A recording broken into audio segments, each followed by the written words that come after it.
At ayun na nga, 3 linggo na tayong hindi nakakalao, so nagpa-check-up na ako. Ayan, sakto groin strain talaga ang diagnosis sa'kin. So binigyan tayo ng gamot and requirement para magpa-PT. So dahil diyan, siyempre tingin muna tayo sa Adidas, sa may Mount Plaza 'to. Meron na naman siguradong sale dito. Ito yung Adidas outlet located dun sa Shell, Mamplasan. So yan, sinasabi, buy one, get your next item for free. Okay, ito yung sapatos ni Jalen Green.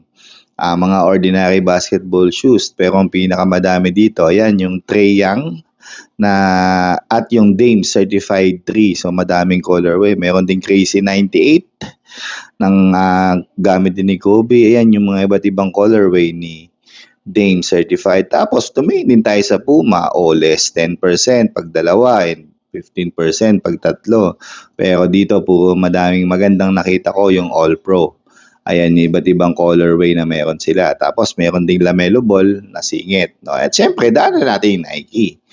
Sale yan, buy two, get one. No? So, madaming sapatos ako nakita, especially itong mga Lebron. Ayan, may Jordan 39 din, no? So, yung Freak 6, iba't ibang colorway na makikita nyo sa mall, nandito na din. Zion Williamson, nakasale na din yan. Tapos yung Lebron next na iba't ibang colorway, nakasale na din yan. Jordan 39 na white and yung red. And ayan, tingnan nyo na yung mga iba't ibang Lebron.